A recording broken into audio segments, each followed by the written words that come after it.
padamu di ketika itu, lalu tersentak diriku sedari lamunan ini. Sebenarnya aku telah kau tinggalkan.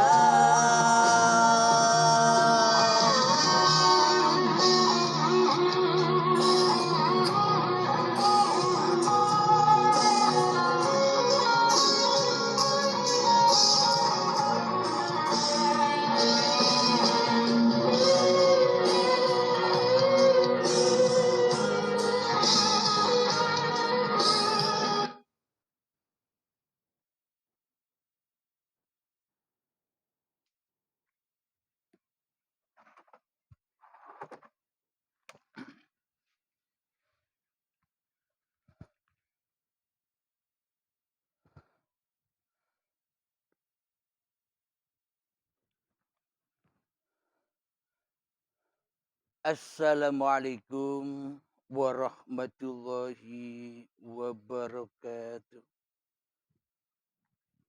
Bismillahirrahmanirrahim. Ashhadu an la ilaha illallah wa ashhadu anna Muhammadar Rasulullah. Allahumma salli ala sayyidina Muhammad wa ala ali sayyidina Muhammad. Rabbis rahli sadri wa yassir li amri wahlul 'uqdatam min lisani yafqahu qawli. Amin. Bismillahirrahmanirrahim. Salam hormatku, salam ta'zimku buat para sahabat-sahabatku tercinta dimanapun Anda berada, baik yang ada di dalam ataupun yang ada di luar negeri. Semoga di Jumat yang indah ini kita selalu mendapatkan rahmat dari Allah Subhanahu wa taala, dilancarkan rezekinya, dilancarkan kasih cintanya kepada Tuhannya. Amin ya rabbal alamin. Sebelum kita mulai kajian di pagi yang indah ini, marilah gemahkan dahulu di dalam nyawa, di dalam jiwa, di dalam hati, di dalam roh, dan di dalam uripi Allah kalimat-kalimat thayyibah. Subhanallah walhamdulillah wa la ilaha illallah wallahu akbar wa la hawla wa la quwwata illa billahil aliyil azim. Alhamdulillahirabbil alamin.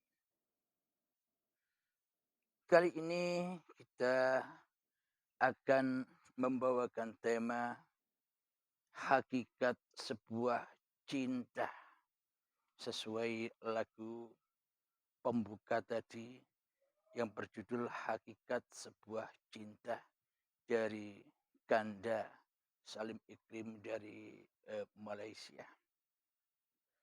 Alhamdulillahirabbil alamin. Jadi hakikat sebuah cinta. Saya ambil liriknya dulu.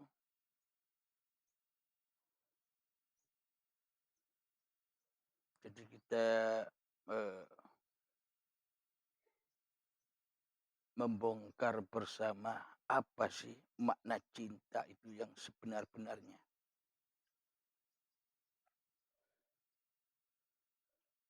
Lirik yang pertama, aku adalah insan yang tak punya.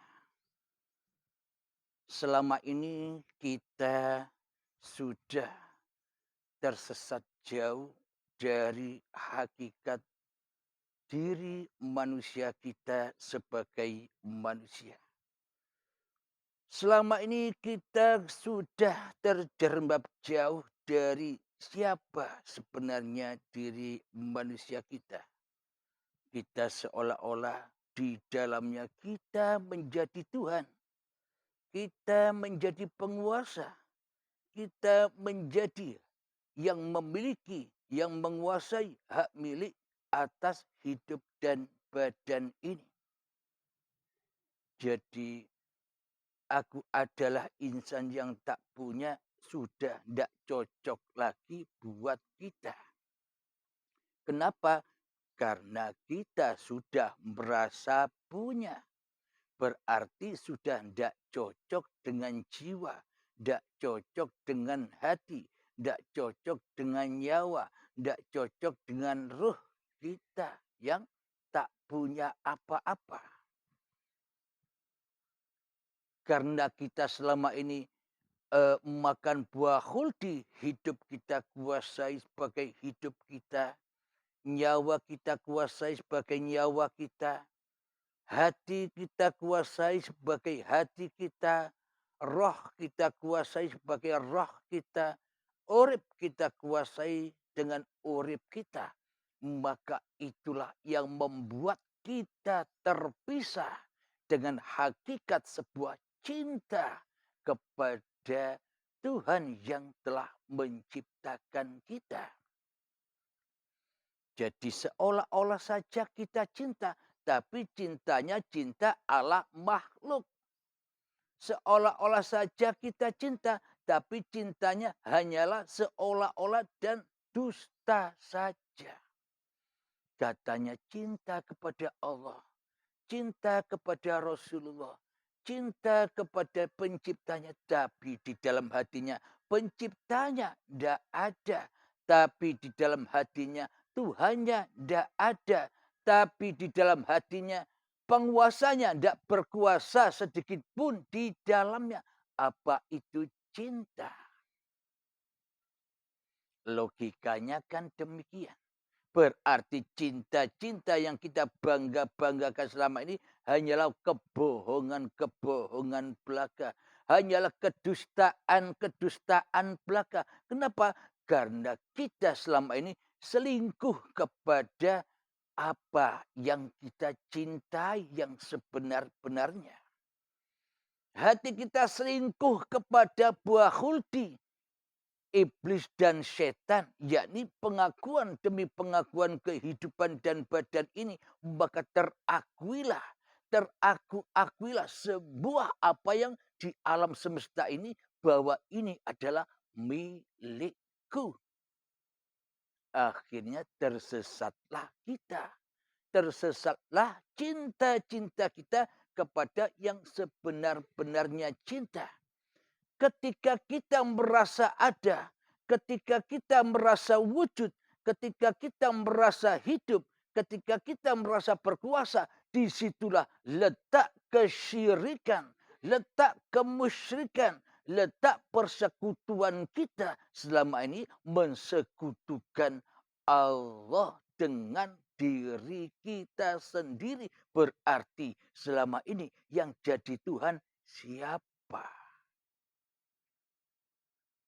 Kita sendiri kan yang mentuhani diri kita sendiri.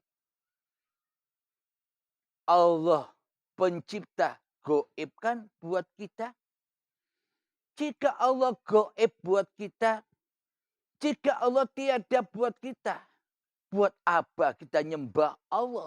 Mimpi, dusta, bohong, persembahannya, ibadahnya dusta, mimpi, kebohongan-kebohongan belaka.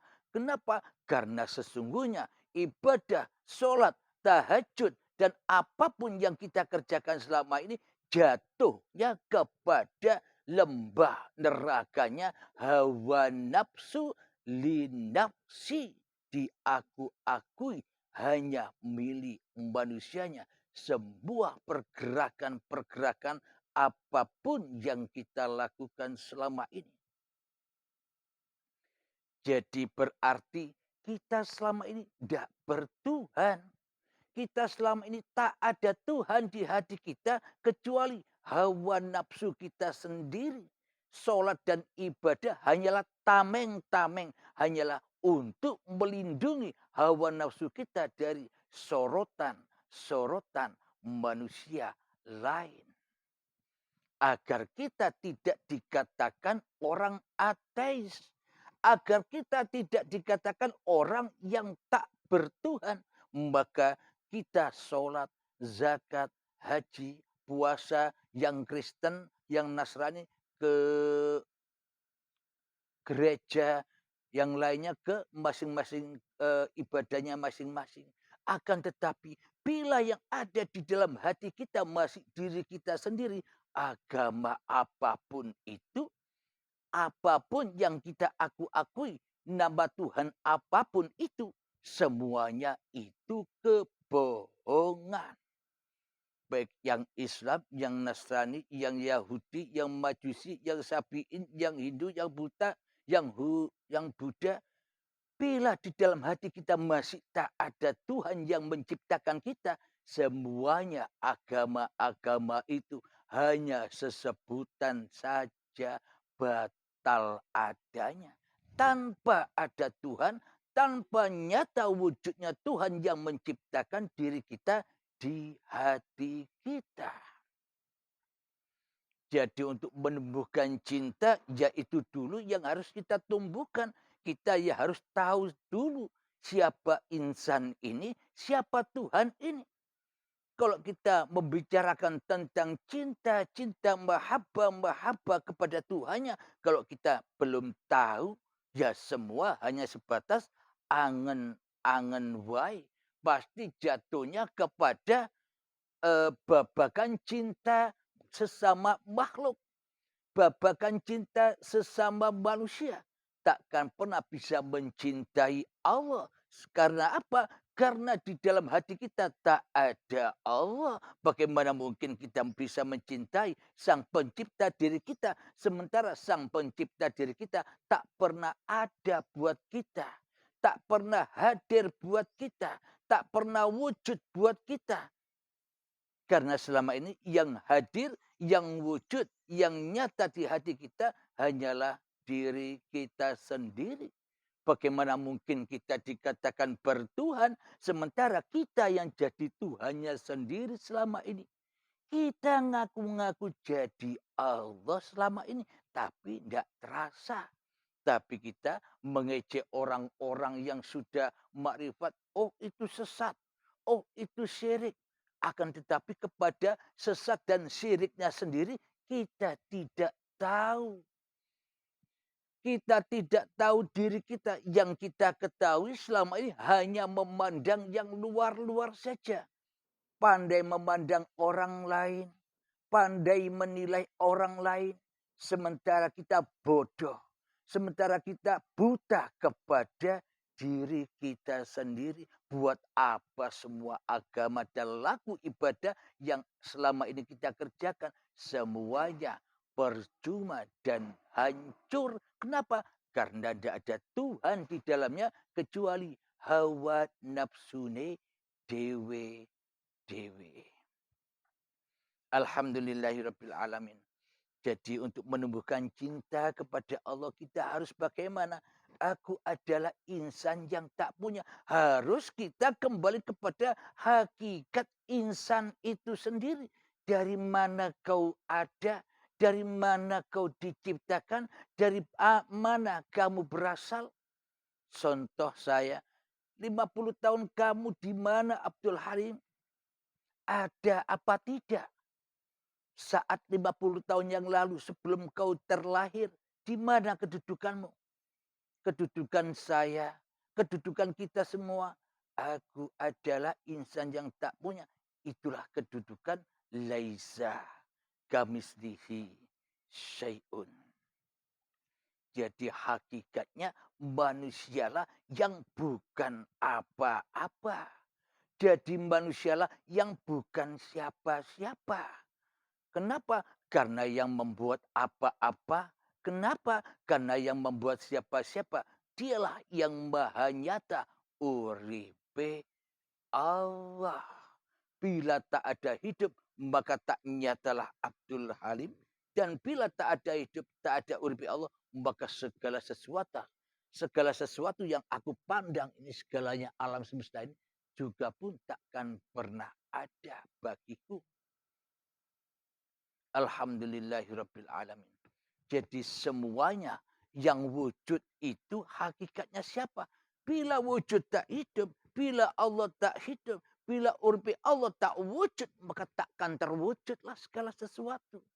Maka segala sesuatu ini, badanku, Abdul Halim pun semuanya karena uripe Allah. Jadi lebih cintalah kepada uripe Allah daripada cinta kepada dirimu sendiri. Jadi lebih cinta kepada uripe Allah daripada kau cinta kepada segala sesuatu ciptaan uripe Allah. Tapi kita selama ini salah cinta. Kenapa? Karena kita salah Tuhan. Tidak ada Tuhan di dalam hati kita kecuali diri kita sendiri. Tuhannya salah. Bagaimana mungkin kita bisa cinta kepada Tuhan yang menciptakan diri kita, sementara kita cinta kepada diri kita sendiri. Aku adalah insan yang tak punya. Kini insan yang tak punya, insan yang Adam sudah makan buah khuldi, merasa ada. Jadi lagunya, aku adalah insan yang punya. Jadi tidak cocok sudah. Ketika kita merasa punya, jangankan kita merasa punya dunia yang banyak. Jangankan kita merasa punya ilmu yang tinggi. Jangankan kita merasa punya ibadah amal ibadah yang banyak. Kita merasa punya diri kita sendiri. Ini saja membelenggu yang mengakibatkan terhalang-halangi cinta-cinta insan kepada asal kejadiannya. Jadi maknanya di sini bukan insan ketemu Allah. Bukan insan ketemu uripe Allah. Salah. Itu orang yang merasa makrifat. Selamanya manusia masih jaga-jaga Allah. Selama-lamanya manusianya masih merasa makrifat. Terbelenggulah dia dengan ilmunya. Terbelenggulah ia dengan merasa makrifatnya. Karena kalau tidak dibaiatkan, semuanya hanyalah angan-angan saja. Jadi memang perlu ada guru-guru pembimbing untuk sampai kepada Allah.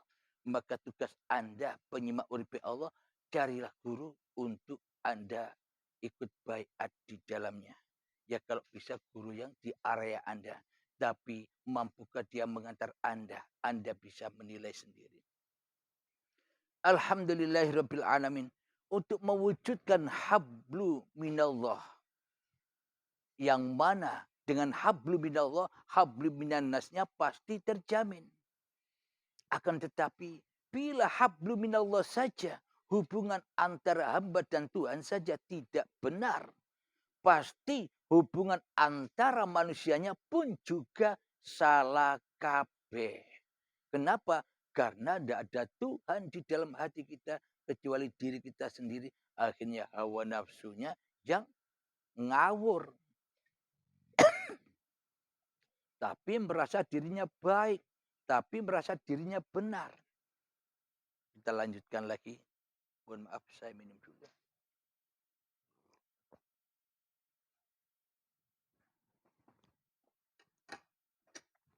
Alhamdulillahirabbil alamin. Apa buktinya? Bila hablu minallah tak terjalin, bila cinta kepada Allah tak terrealisasi, semua laku manusia akan buruk fahsya wal mungkar. Apa buktinya? Mari kita buktikan kepada masing-masing diri kita sendiri. Contoh, sebelum aku mengenal hablum minallah, sebelum aku mengenal Tuhan, seolah-olah aku sudah bertuhan. Tuhanku siapa? Allah Tuhanku. Muhammad nabiku. Islam agamaku. Orang-orang mukmin saudara-saudaraku. Belgedes semua cuma dusta saja, bohong saja. Mari kita buktikan kebohongan-kebohongan diri kita sendiri. Jadi kita tidak usah pandang orang lain.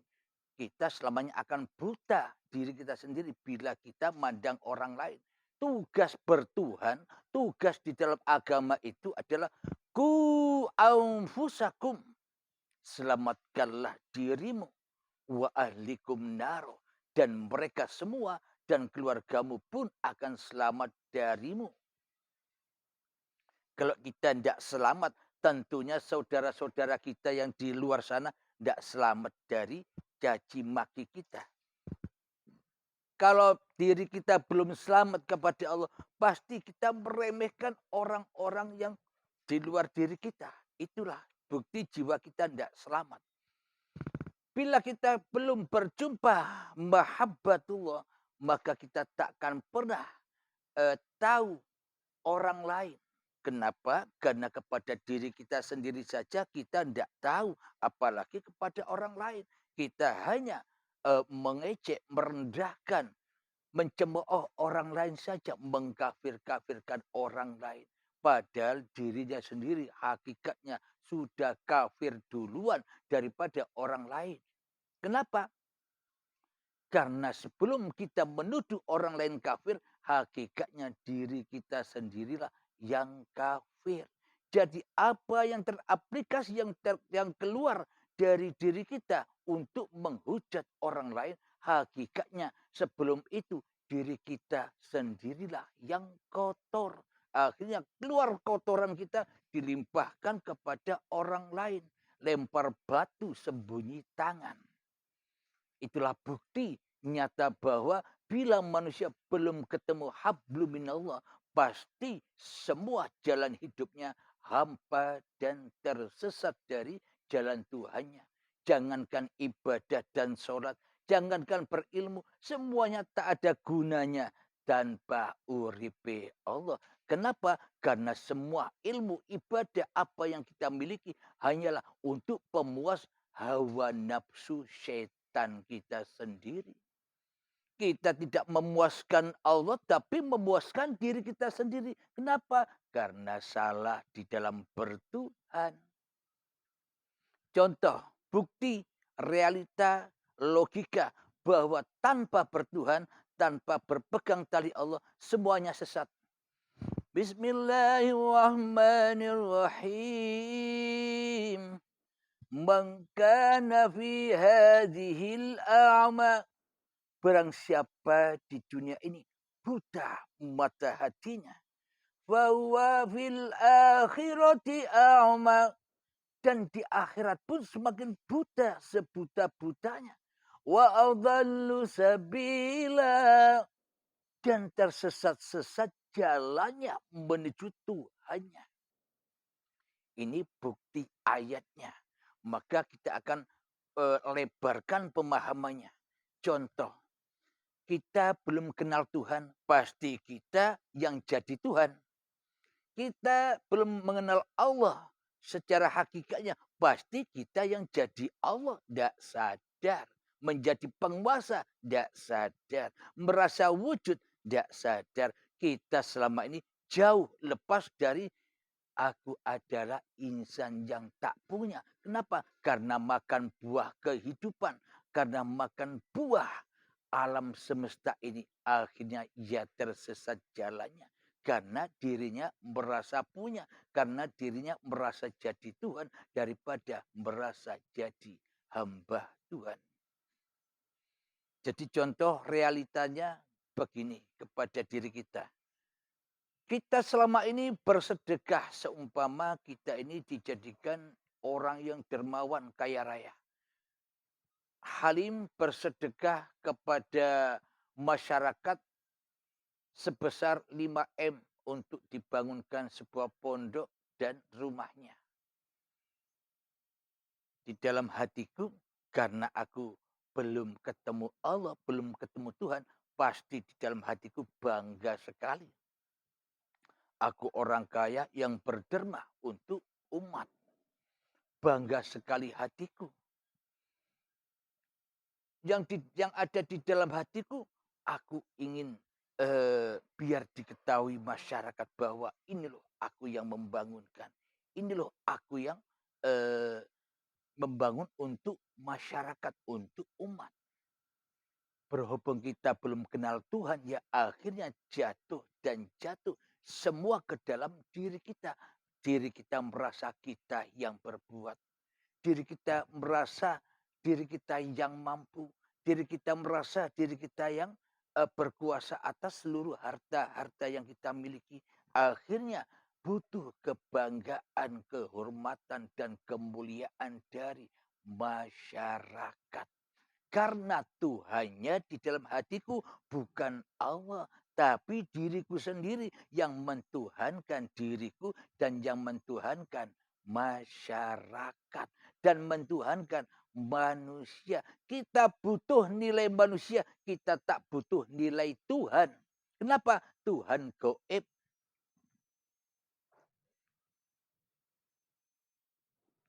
Kenapa? Karena kita selama ini eee, menggaibkan Allah. Jadi kita mana mungkin kita butuh Allah. Allah kita tiadakan, Allah kita gaibkan, lalu kita bilang butuh Allah. Ya itu namanya kebohongan yang nyata. Kalau dikatakan kita butuh Allah, ya nyatakan Allahnya di hatimu. Bila kita butuh Allah, ya wujudkan Allah di hatimu. Jangan kau gaibkan, jangan kau tiadakan. Ya percuma semua itu. Pasti jatuh dan jatuh kepada Tuhan dirimu sendiri. Dan hawa nafsumu sendiri. Yang jadi Tuhannya, ya siksalah yang didapatnya. Di dalam tindak laku manusianya saja tersesat. Apalagi kepada Tuhannya. Karena di dalam hati kita tidak ada Tuhan, maka jatuhlah semuanya ke lembah anar hawa nafsu kita sendiri. Suatu saat bila apa yang kita miliki dihancurkan oleh Allah, kita akan mati ngenas, mati sengsara. Kenapa? Karena kita diproses menjadi aku adalah insan yang tak punya. Diproses menjadi tak punya lagi. Penuh dengan prahara-prahara dan ketakutan-ketakutan. Kenapa? Karena kita selama ini mengaku-akui hidup milik kita, mengaku-akui badan milik kita, dan mengaku-akui semua yang ada pada diri kita sebagai milik kita. Itulah yang memberatkan manusia untuk kembali kepada Allah. Tidak bisa ibadah orang yang demikian. Kenapa? Karena dirinya jadi Tuhan kok mau ibadah. Ibadah kepada siapa? Ya untuk pemuas hawa nafsune dewe. Dewe selama ini. Alhamdulillah saya bacakan ayatnya di dalam Al-Quran.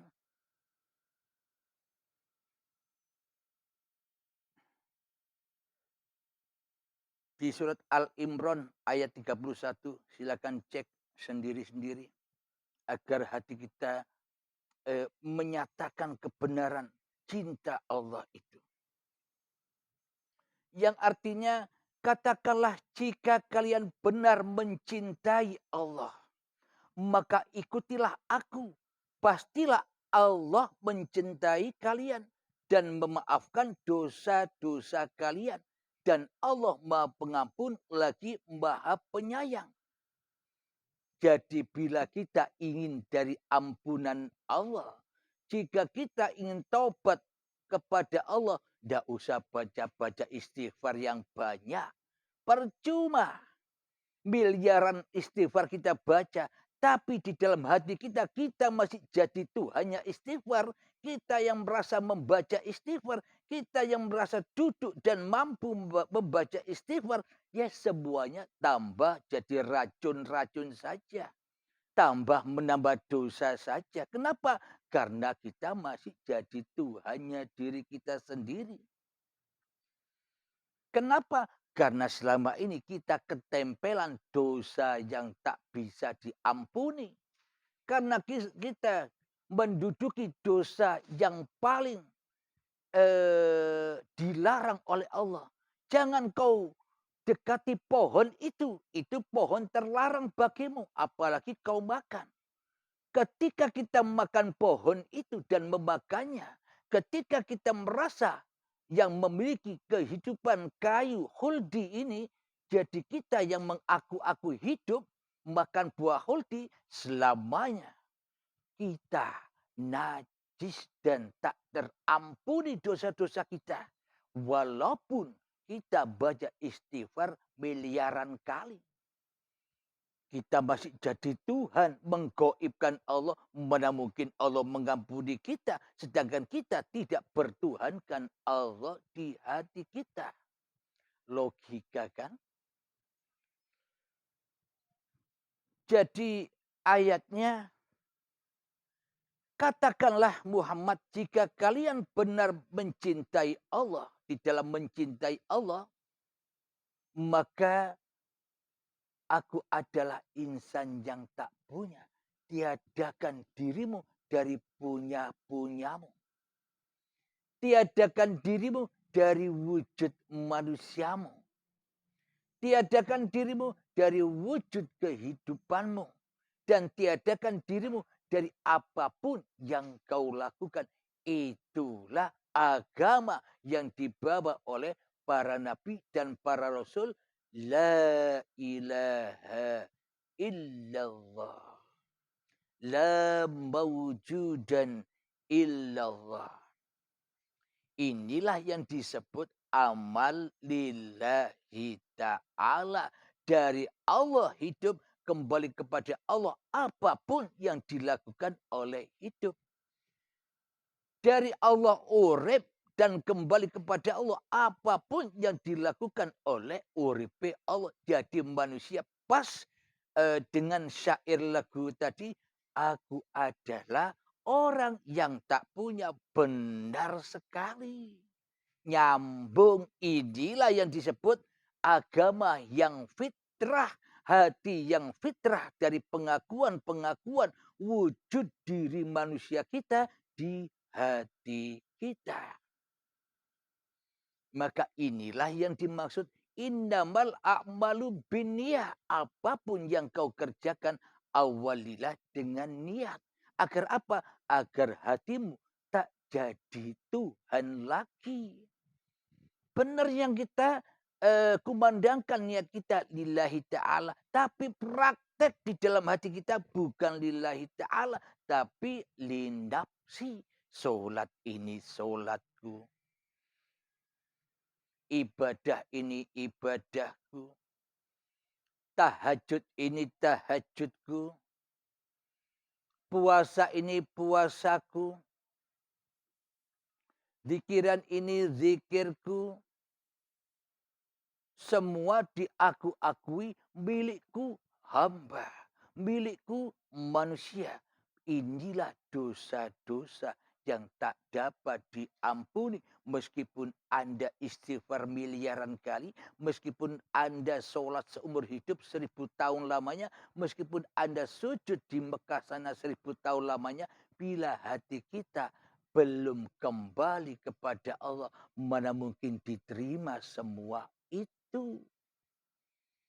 Jadi untuk taubat kembali kepada Allah itu, ya jangan jadi Tuhan lagi di hatimu. Carilah guru untuk membimbing kita semua.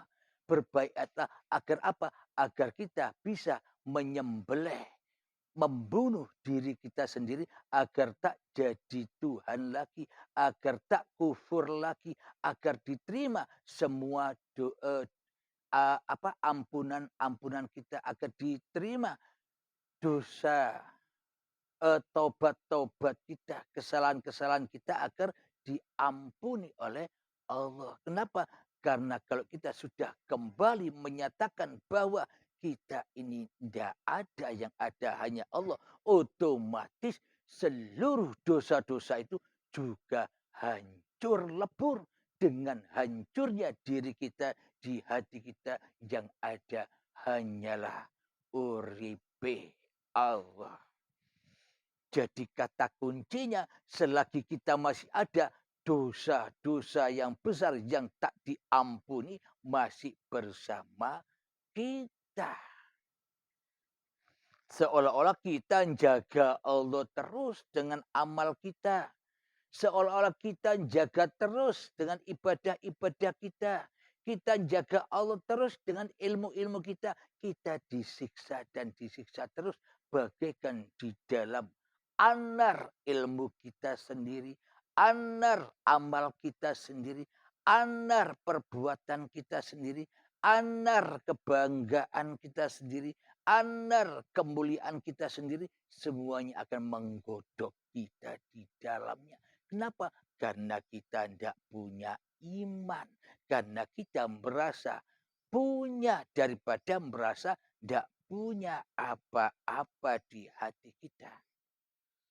Semoga saya terutama dan kita semua, Anda, saudara-saudaraku, sahabat-sahabatku, dipahamkan semua oleh Allah Subhanahu wa taala. Amin ya rabbal alamin. Mari kita lanjutkan ayatnya yang ada di surat Al-Baqarah ayat 165.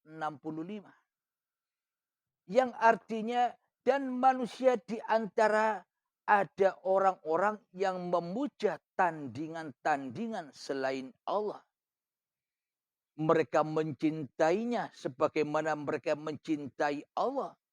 Adapun orang-orang yang beriman maka sangat-sangat mendalamnya cintanya kepada Allah. Nah, kita sekarang bisa meneliti, membombardir diri kita sendiri. Jadi dengan apa? Dengan ilmu dari Allah tadi, dengan berbekal dari Al-Quran tadi.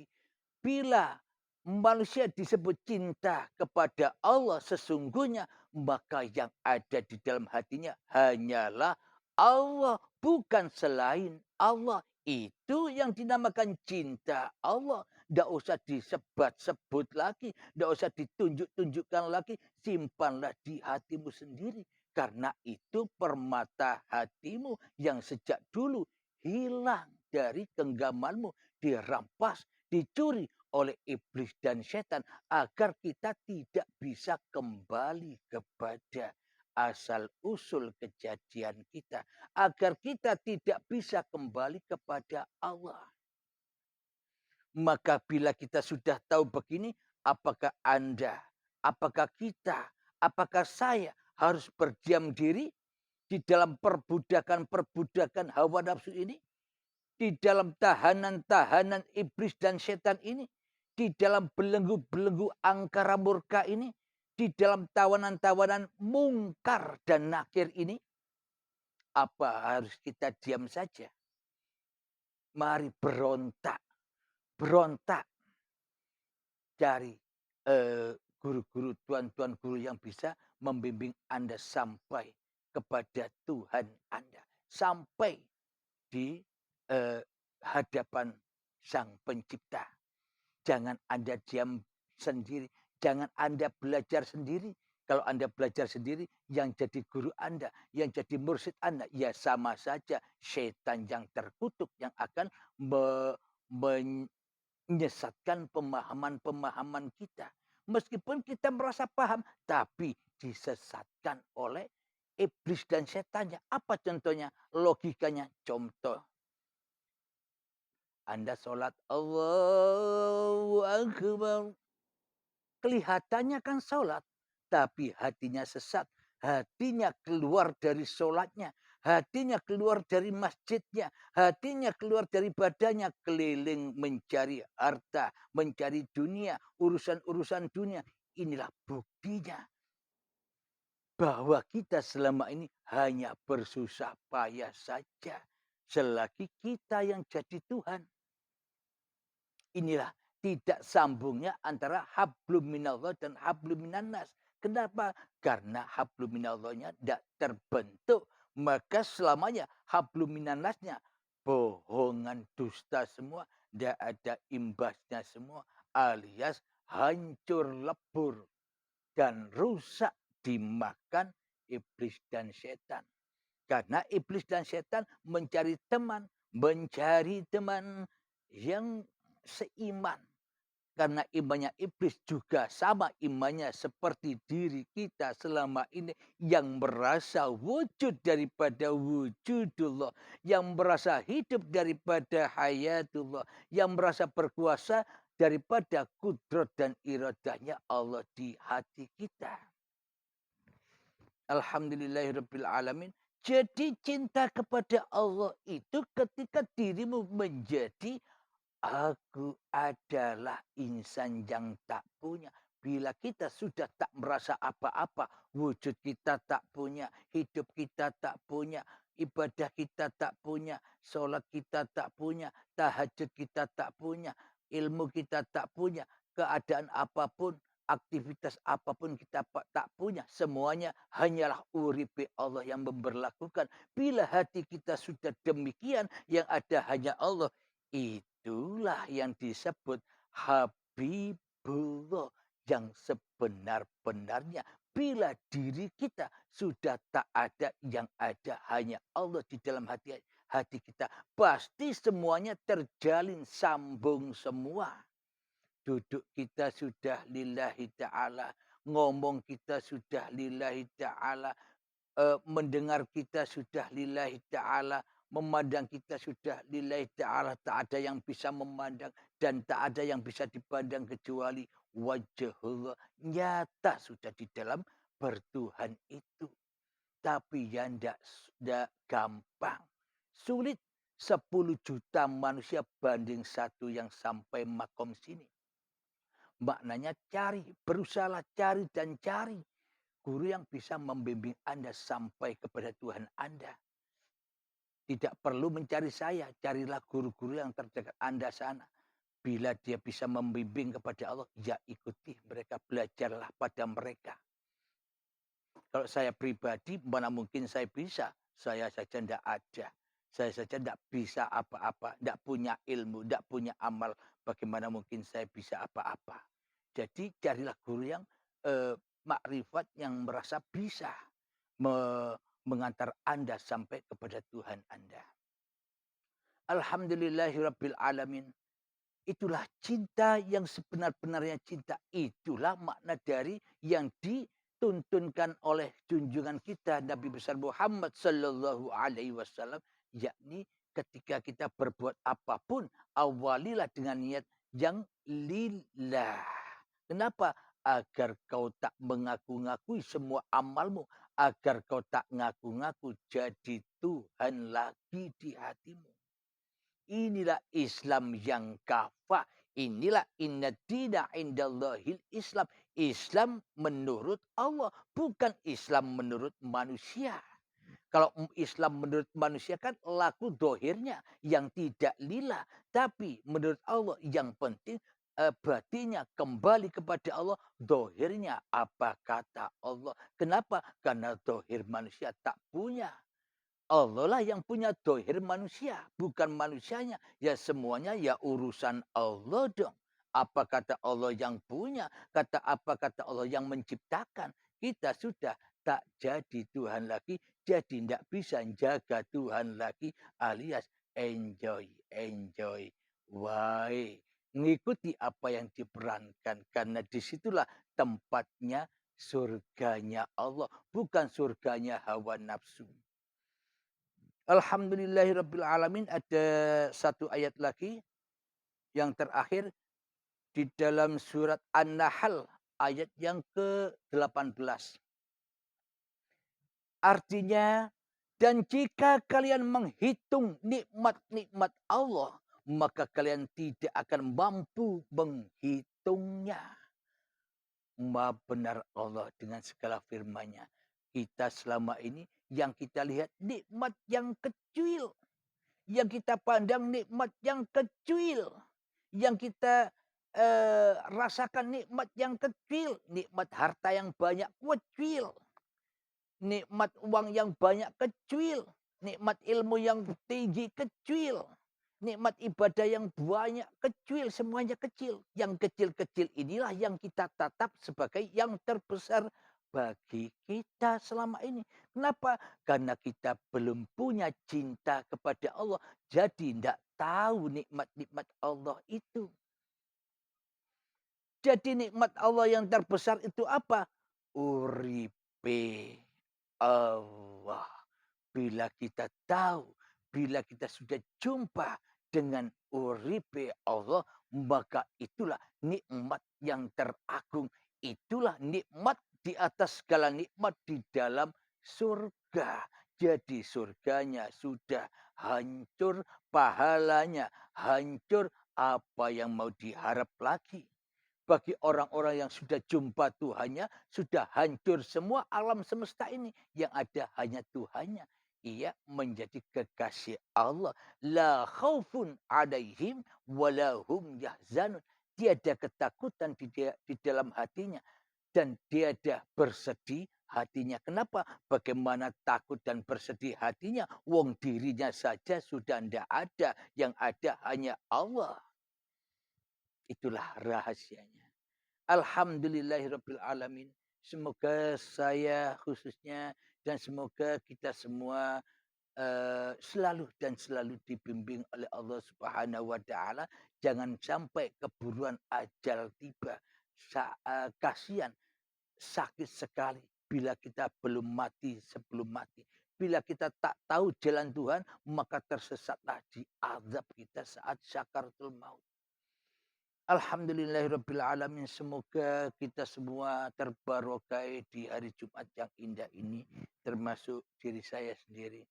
Dan kita sebelum mengakhiri ini semua, marilah kita gembahkan sholawat dzalimin daf'ul bala agar kita bisa menuntaskan kezaliman-kezaliman di hati kita selama ini, agar kita bisa taubat dan nasuha kepada Allah demi meraih cintanya Allah.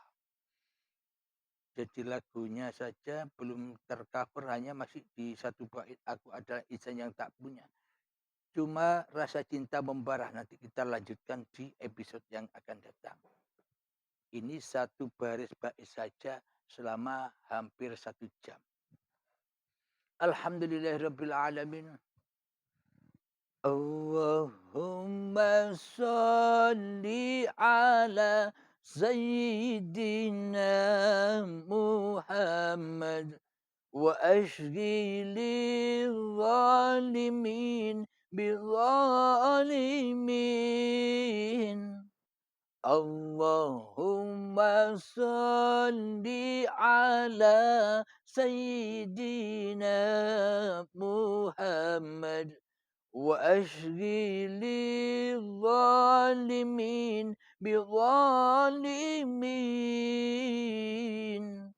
وأخرجنا من بينهم سالمين. وعلى آله وصحبه أجمعين. الحمد لله رب العالمين. اللهم يا قاضي الحاجات، اللهم يا مجيب الدعوات، اللهم يا رافع الدرجات، اللهم يا محل المشكلات، اللهم يا شافي الأمراض، اللهم يا كافي المهمات، اللهم يا دافع البليات، اللهم اختم لنا بالإيمان، اللهم اختم لنا بالإسلام بجاه سيد المرسلين. ربنا آتنا في الدنيا حسنة وفي الآخرة حسنة وقنا عذاب النار. وصلى الله على سيدنا محمد وعلى آله وصحبه وسلم والحمد لله رب العالمين. آخر كلام. Assalamualaikum warahmatullahi wabarakatuh.